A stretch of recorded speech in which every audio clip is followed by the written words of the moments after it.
गृहिणींसाठी आनंदी आणि फ्रेश राहण्याचे उपाय. आपण सकाळी लवकर उठतो आणि दिवस कुठे गेला आणि कुठे मावळला हे आपल्याला समजत सुद्धा नाही.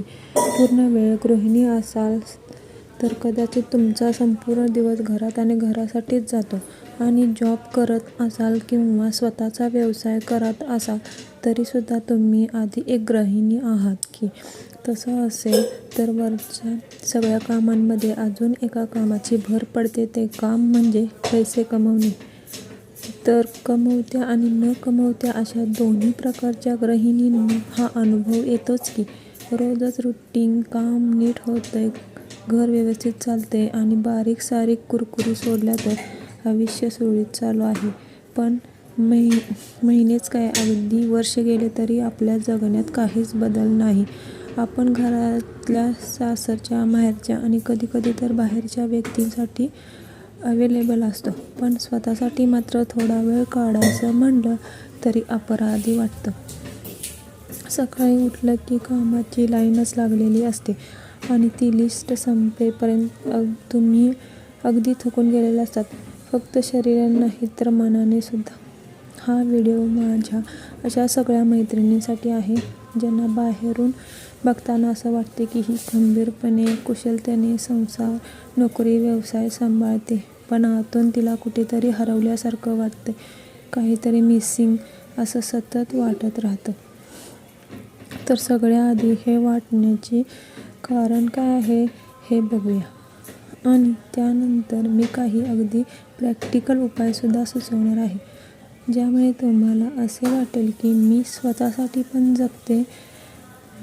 सगळ्यात पहिली गोष्ट करायची ती म्हणजे हे असं हरवल्यासारखं किंवा चुकल्यासारखं वाटणाऱ्या गोष्टी प्रत्येक वेळी डिप्रेशन असं लावणं आपण बंद केलं पाहिजे. निदान कोणत्या तरी सायकॉलॉजिस्टशी न बोलता थोडं जरी उदास वाटलं, काही मनासारखं होत नसलं की लगेच मला डिप्रेशन आलंय असं म्हणू नका.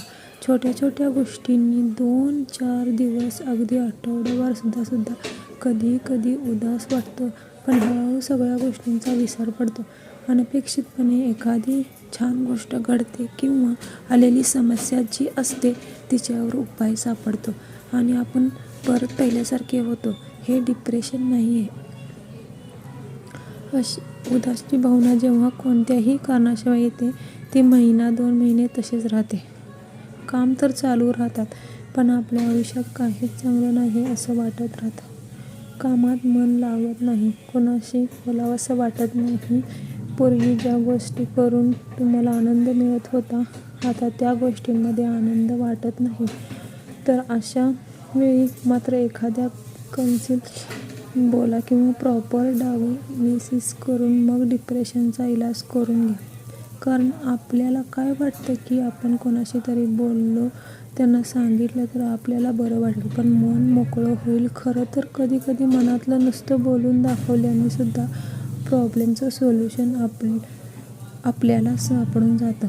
पण हे कधी, जेव्हा समोरची व्यक्ती शांतपणे आपलं म्हणणं ऐकून घेईल. नाहीतर होतं काय की आपल्या सांगायला जातो आणि समोरची व्यक्ती ऐकून घेण्याऐवजी लगेचच मग असं करायचं ना, मग तसं करायचं ना, असं धाड उपाय सुचवायला लागते.